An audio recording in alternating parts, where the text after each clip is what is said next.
আসসালামু আলাইকুম ওয়া রাহমাতুল্লাহি ওয়া বারাকাতুহু। নাহমাদুহু ওয়া নুসাল্লি আলা রাসূলিল কারীম, আম্মা বা'দ। কোরআনের বাংলা অর্থ শিখি আমাদের ধারাবাহিক ক্লাসে আজকে আমরা কোরআনের 11তম পারার 6 নম্বর পৃষ্ঠা অর্থাৎ সূরা তাওবার 123 নম্বর আয়াত থেকে 129 নম্বর আয়াত পর্যন্ত শব্দে শব্দ অর্থ এবং একত্রে অর্থ শিখব ইনশাআল্লাহ। আজকের ক্লাসের মাধ্যমে আমাদের সূরা তাওবা পূর্ণ শেষ হবে আলহামদুলিল্লাহ। তো চলুন শুরু করি আমাদের আজকের এই ক্লাস। আউযু বিল্লাহি মিনাশ শাইতানির রাজীম। বিসমিল্লাহির রহমানির রহিম। يا أيها الذين آمنوا قاتلوا الذين يلونكم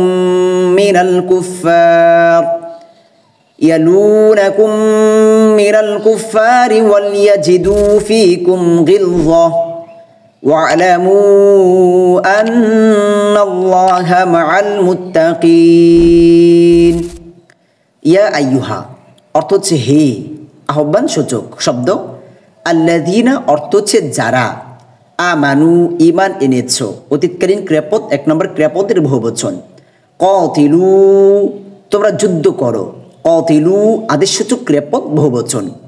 আল্লাযীনা অর্থ হচ্ছে যারা, ইয়ালুনাকুম তোমাদের নিকটবর্তী, ইকুম অর্থ হচ্ছে তোমাদের যুক্ত সর্বনাম, মিন অর্থ হচ্ছে থেকে, আল কুফারি কাফিরদের মধ্য থেকে যারা তোমার নিকটবর্তী তাদের সাথে যুদ্ধ করো। ওয়াল ইয়াজিদু এবং তারা যেন দেখতে পায়, ওয়া অর্থ হচ্ছে এবং, ইয়াজিদু তারা যেন পায়, এটা বর্তমান ভবিষ্যৎকালীন ক্রিয়াপদ। ফি কুম তোমাদের মধ্যে, ফি মধ্যে কুম তোমাদের, গিলজহ কঠোরতা, ওয়ালামু আর তোমরা জেনে রেখো, আন্না নিশ্চয়ই, আল্লাহ মা অর্থ হচ্ছে সাথে, আল মুত্তাকিনা মুত্তাকিদের যে নিশ্চয় আল্লাহ মুত্তাকিদের সাথে আছেন। আচ্ছা, এখানে একত্র অর্থ দেখি। হে যারা ঈমান এনেছ অর্থাৎ হে ঈমানদারগণ তোমরা যুদ্ধ চালিয়ে যাও, যুদ্ধ করো তোমাদের নিকটবর্তী কাফিরদের বিরুদ্ধে। এখানে নিকটবর্তী এটা দুটি পদ্ধতি হতে পারে। এক অর্থ হচ্ছে যে স্থানগতভাবে নিকটবর্তী যারা রয়েছে, আরেকটু হচ্ছে সম্পর্কের দিক দিয়ে যে আত্মীয়তার দিক দিয়ে নিকটবর্তী যারা রয়েছে। এখানে দুটি হতে পারে। ইমানের দাওয়াতের ক্ষেত্রেও কিন্তু প্রথমে নিকট আত্মীয় যারা আছে, নিকটবর্তী যারা আছে তাদেরকে দাওয়াত দিতে হয়। ঠিক তেমনই জিহাদের ক্ষেত্রেও সেম একই সিস্টেম, তাদেরকেও তাদের সাথে আগে নিকটবর্তী যারা তাদের সাথে আগে যুদ্ধ করো। এখানে আরেকটা বিষয়, যেই বিষয়ের উপর এই সূরার সূচনা হয়েছে বলা যেতে পারে তার সারাংশ এখানে আলোচনা করা হয়েছে। আমরা এই সূরার প্রথম ক্লাসে দেখেছি সম্পর্ক ছেদের কথা বলা হয়েছে। তো এখানে ওইটা সারাংশ আলোচনা করা হয়েছে, যারা সেটাকে অমান্য করবে তাদের সাথে যুদ্ধ করো। আবার এখানে আরেকটা হতে পারে যে মক্কা বিজয়ের পর যারা নতুন মুসলিম হয়েছে, ইসলাম গ্রহণ করেছে, তাদের নিকট আত্মীয় যারা রয়েছে তাদের জন্য তাদের কোমল হৃদয়, কোমল ভাব হওয়াটা স্বাভাবিক ছিল, অস্বাভাবিক ছিল না। তো এখানে তাদেরকে সতর্ক করা হয়েছে, এমনও হতে পারে। এভাবে যেন তারা তোমাদের মধ্যে কঠোরতা দেখতে পায়। মুমিনের একটি বৈশিষ্ট্য হচ্ছে মুমিনের প্রতি দয়াশীল হবে, কাফিরদের প্রতি সে কঠোর হবে। সূরা মাইদার 54 নম্বর আয়াতে আল্লাহ সুবহানাহু ওয়া তাআলা বলেন, হে মুমিনগণ তোমাদের মধ্যে কেউ দিন থেকে ফিরে গেলে নিশ্চয় আল্লাহ এমন সম্প্রদায় আনবেন যাদেরকে আল্লাহ ভালোবাসবেন এবং তারাও আল্লাহকে ভালোবাসবে। তারা মুমিনদের প্রতি কোমল ও কাফিরদের প্রতি হবে কঠোর।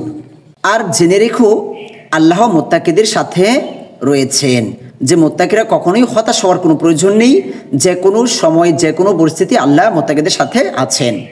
আচ্ছা, তো দেখি আমরা পরে আয়াত। وَإِذَا مَا أُنزِلَتْ سُورَةٌ فَمِنْهُمْ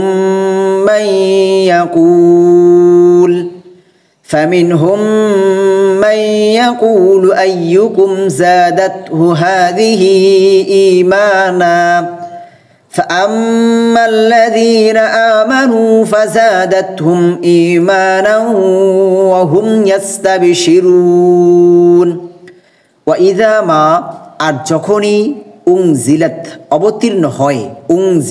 অবতীর্ণ হয়, অতীতকালীন ক্রিয়াপদ পেসিভ, সূরাতুন কোন সূরা, ফামিনহুম তখন তাদের থেকে কিছু লোক, ফা তখন তারপর অতঃপর, মিন থেকে হুম তাদের মধ্য থেকে কিছু লোক, মান অর্থ হচ্ছে যারা, ইয়াকুলু বলে বর্তমান ভবিষ্যৎকালীন ক্রিয়াপদ, আইয়ুকুম তোমাদের কার, কুম অর্থ হচ্ছে তোমাদের, জাদাতহু তার ঈমান বৃদ্ধি করলো, জাদাত ঈমান বৃদ্ধি করলো, হু অর্থ হচ্ছে তার, হাযিহি এই, ঈমানান ঈমান, ফাআম্মা অতঃপর বা অতএব, আল্লাযীনা যারা আমানু ঈমান এনেছে, ফাযাদাতহুম তাদের ঈমান বৃদ্ধি করেছে, ফা অতঃপর তারপর, জাদাত বৃদ্ধি করেছে, হুম অর্থ হচ্ছে তাদের ঈমান বৃদ্ধি করেছে, ঈমানান ঈমান, অহুম এবং তারা, ইয়াস্তাবশিরুনা আনন্দিত হয়, বর্তমান ভবিষ্যৎকালীন ক্রিয়াপদ। একত্রে অর্থ, আর যখনই কোনো সূরা অবতীর্ণ হয় তখন তাদের কিছু লোক বলে, এ সূরা তোমাদের কার ঈমান কতটুকু বৃদ্ধি করলো। এখানে আল্লাহ সুবহানাহু ওয়া তাআলা মুনাফিকদের একটি চরিত্র প্রকাশ করে দিয়েছেন। সূরা আনফালের 2 নম্বর আয়াত, ইন্নামাল মুমিনুনা আল্লাযীনা ইযা যুকিরাল্লাহু ওয়াজিলাত কুলুবুহুম ওয়া ইযা তুলিয়াত আলাইহিম আয়াতুহু যাদাতহুম ঈমানা, যে যখনই মুমিনদের সামনে কোরআনের আয়াত, আল্লাহর কোরআন তেলাওয়াত করা হয় তখন তাদের ঈমান বৃদ্ধি হয়।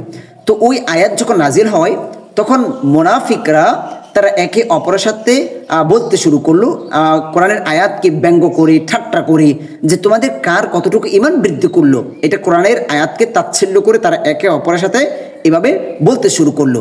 তো তাদের ওই ব্যঙ্গকে আল্লাহ সুবহানাহু ওয়া তাআলা এখানে প্রকাশ করেছেন এবং জবাব দিয়েছেন, অতএব যারা ঈমান এনেছে তাদের ঈমান বৃদ্ধি করেছে, আর তারা আনন্দিত হয় যে যখনই যারা ঈমান এনেছে তাদের সামনে যখন আল্লাহর কোরআনের আয়াতকে তেলাওয়াত করা হয়, কোরআনকে তেলাওয়াত করা হয়, তখন এই কোরআন তেলাওয়াতের ফলে তাদের ঈমানকে আরও বৃদ্ধি করে। স্বাভাবিকভাবেই যখন আমরা কোরআন তেলাওয়াত শুনি, কোরআন তেলাওয়াত শুনতে আরও বেশি ভালো লাগে, আল্লাহর আনুগত্য, রাসূলের আনুগত্য করতে ভালো লাগে, নেকের কাজে স্বাদ পাওয়া যায়, গুনার কাজ ছাড়তে ইচ্ছে হয় যখন কোরআন তেলাওয়াত করা হয়। তো আল্লাহ সুবহানাহু ওয়া তাআলা এটারই এখন জবাব দিয়েছে। তারা যখন তাচ্ছিল্য করলো যে তোমরা কার কতটুকু ঈমান বৃদ্ধি হলো, তাচ্ছিল্য স্বরূপ বললো, তখন আল্লাহ সুবহানাহু ওয়া তাআলা বিষয়টা প্রকাশ করেছেন এবং তাদের প্রশ্নের জবাব এখানে দিয়েছেন তাদের ওই কথার।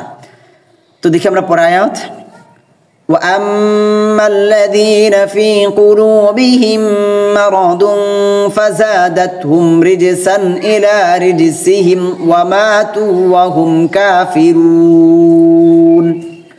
ওয়াম্মা আর, আল্লাযীনা অর্থ হচ্ছে যারা, ফি মধ্যে, কুলুবিহিম তোমাদের তাদের অন্তরের, কুলুবি অন্তরের, হিম অর্থ হচ্ছে তাদের, অক্রাবদের সাথে যুক্ত সর্বনাম, মারদুন বেদি রোগ, ফাযাদাতহুম তাদের বৃদ্ধি করেছে, ফাযাদাত বৃদ্ধি করেছে, হুম অর্থ হচ্ছে তাদের বৃদ্ধি করেছে, রিজসান কলুষতা, ইলা সাথে, রিজসিহিম তাদের কলুষতার, হিম অর্থ হচ্ছে তাদের, ওয়ামাতু আর তারা মৃত্যুবরণ করেছে, ওয়া অর্থ হচ্ছে আর, মাতু তারা মৃত্যুবরণ করেছে, অতীতকালীন ক্রিয়াপদ 1 নম্বর ক্রিয়াপদের বহুবচন, অহুম আর তারা, ওয়াও আর হুম তারা, কাফিরুন কাফির অর্থাৎ কাফির অবস্থায় তাদের মৃত্যু হয়েছে।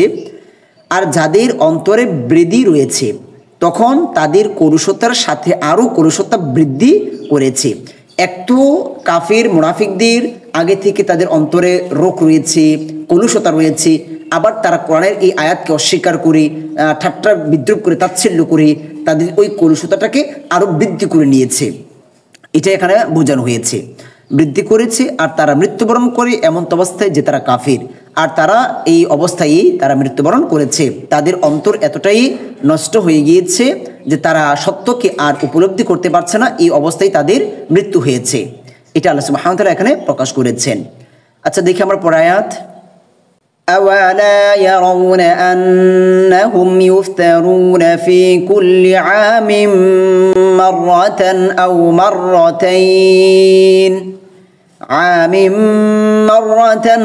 مَرَّتَيْنِ ثُمَّ لَا يَتُوبُونَ وَلَا هُمْ يَذَّكَّرُونَ।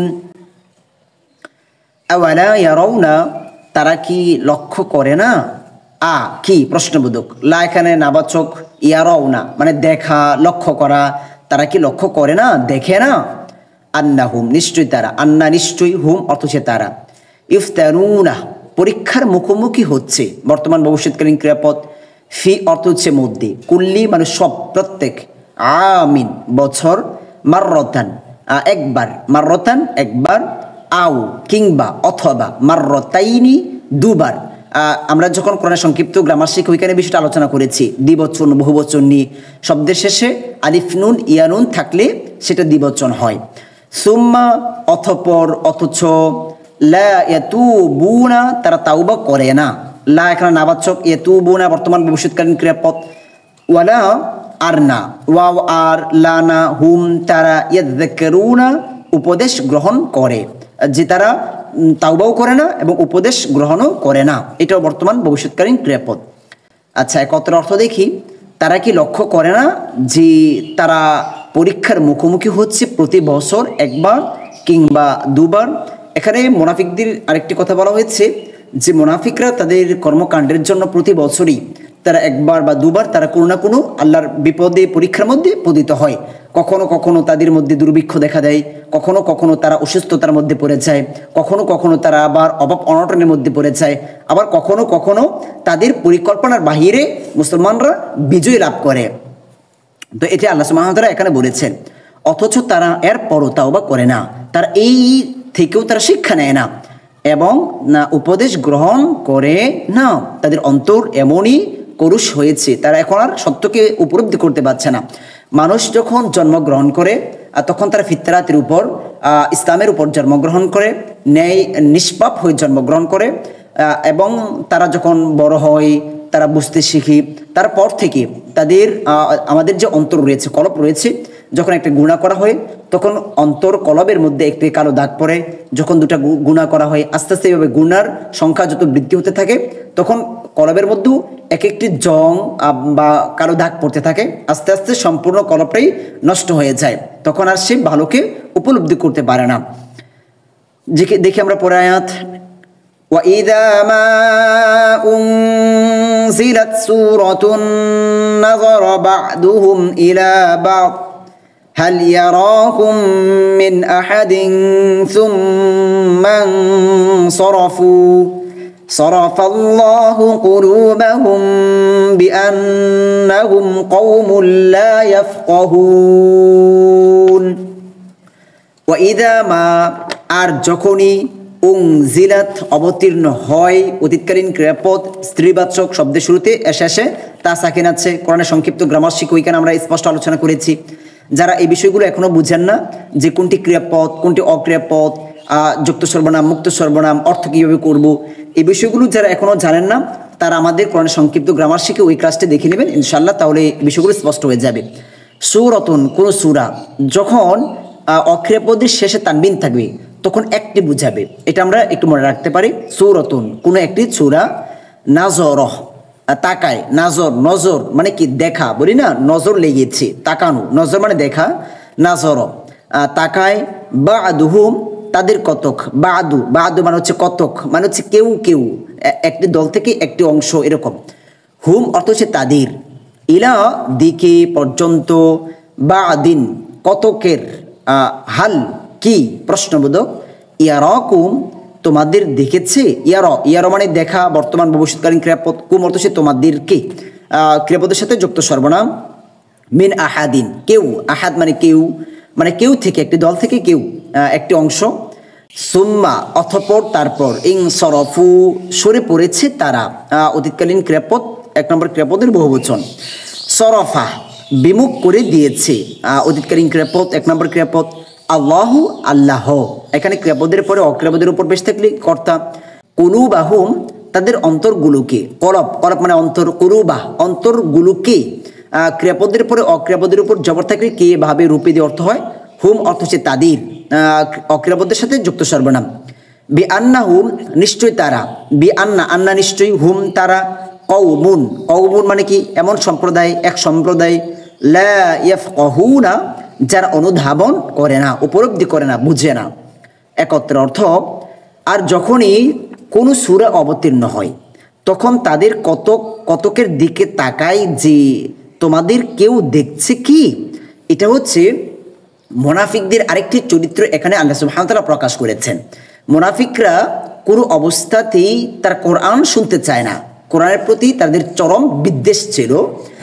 যে তারা তো মুনাফিক কারা? যারা মুখে ইসলাম প্রকাশ করে অন্তরে কুফরকে গোপন করে।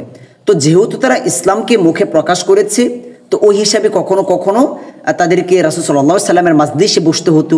তো যখনই তারা আল্লাহ রাসূলের মাজলিসে বসতো, তখন যদি কোনো সূরা, নতুন কোনো সূরা তেলাওয়াত করা হতো, তখন তারা সুযোগ খুঁজতো কিভাবে ওইখান থেকে তারা পালায়ন করবে। তখন তারা কি করতো? একে অপরের দিকে তাকাতো এবং তারা চোখে চোখে যে বলতে পারে যে এক ধরনের কথা বলতো। তারা বোঝাতো যে তুমি চলে যাও, আমিও চলে আসতেছি, এরকম। তারা যেহেতু প্রকাশ্যে এখান থেকে উঠতে পারছে না, যদি প্রকাশ্যে এখান থেকে উঠে পড়ে, উঠে চলে যায়, তাহলে তাদের গোপন বিষয়গুলো প্রকাশ হয়ে যাবে। তখন মুনাফিকরা একে অপরের দিকে তাকিয়ে তারা ইশারা করতো। অতঃপর তারা সরে পড়ে। অতঃপর তারা কি করে? যখন সুযোগ বুঝে তারা সরে পড়ে। আল্লাহ ওদের অন্তরগুলোকে সত্য বিমুখ করে দিয়েছেন। নিশ্চয় তারা এমন সম্প্রদায় যার অনুধাবন করে না। এক কথা, তাদের অন্তর এমন অবস্থায় পতিত হয়েছে, এখন তারা সত্যকে আর উপলব্ধি করতে পারছে না। আচ্ছা, দেখি আমরা পরের আয়াত। লাকাদ জাআকুম রাসূলুম মিন আনফুসিকুম আজিজুন আলাইহি মা আনিতুম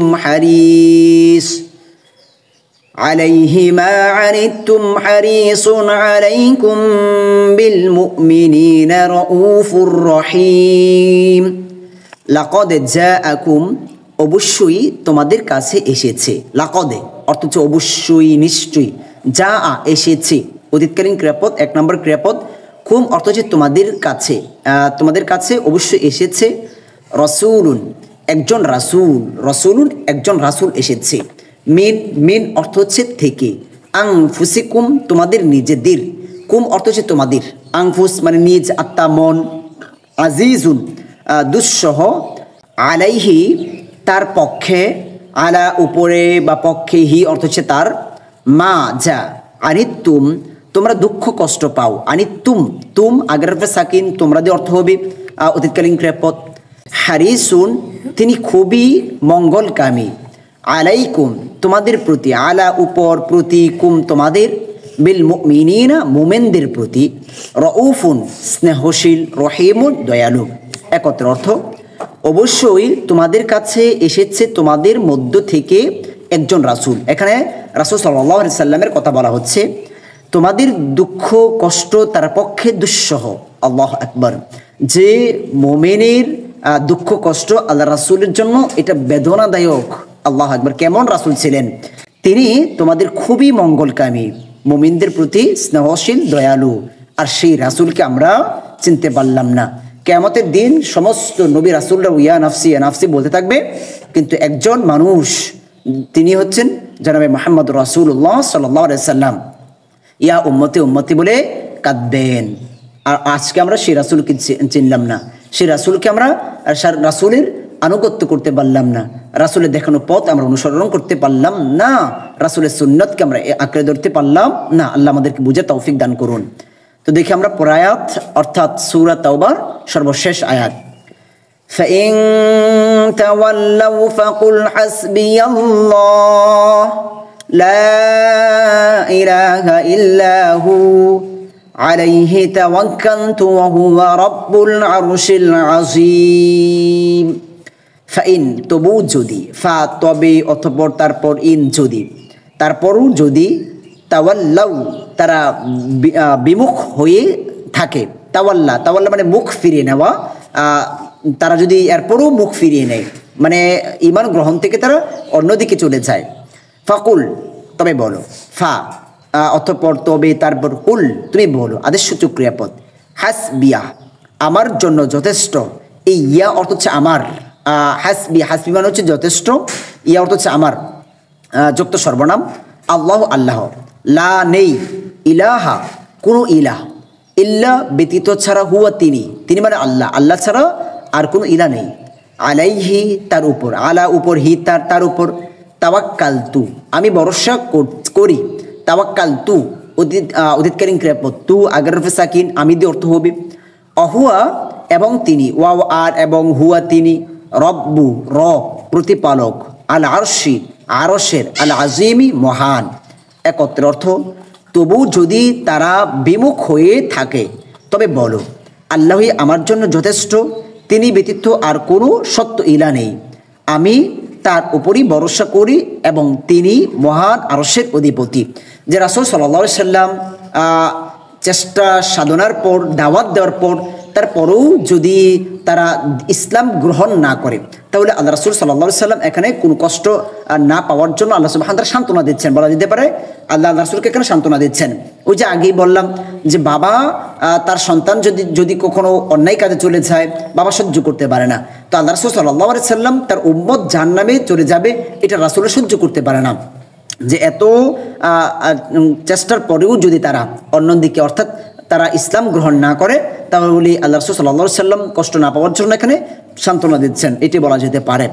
তো এ হচ্ছে আমাদের আজকের এই ক্লাস। আজকের ক্লাসের মাধ্যমে আমাদের সূরা তাওবা শেষ হচ্ছে। আলহামদুলিল্লাহ আলহামদুলিল্লাহ। ইনশাআল্লাহ আমরা আগামী ক্লাস থেকে সূরা ইউনুস শুরু করব ইনশাআল্লাহ। আর প্রত্যেকের কাছে আমাদের পরামর্শ হচ্ছে, যেহেতু আমাদের ক্লাসগুলো খুবই সংক্ষেপ আমাদের ক্লাসগুলো, এর জন্য আপনারা আমাদের ক্লাসগুলো বারবার দেখার চেষ্টা করবেন, বোঝার চেষ্টা করবেন এবং এর আলোকে আপনারা আরও তাফসির পড়তে পারেন। তাফসির ইবনে কাসির রয়েছে, তাফসির মাআরিফুল কোরআন রয়েছে, তাফসির জালালাইন রয়েছে, আপনারা এরকম অনেক অ্যাপ পেয়ে যাবেন। তাফসির লিখে আপনারা ফোনে যদি আপনি চার্জ করেন, যে প্লে স্টোর রয়েছে, আপনারা অনেক তাফসির পেয়ে যাবেন, ওইখান থেকে আপনারা কিছু তাফসির দেখতে পারেন, তাহলে আরও বেশি ভালো লাগবে ইনশাআল্লাহ। তো আজকের মতো আমাদের ক্লাস এখানেই শেষ করব। সকলের কাছে দোয়া চাই, সকলের সুস্বাস্থ্য কামনা করি। আসসালামু আলাইকুম ওয়া রাহমাতুল্লাহি ওয়া বারাকাতুহু।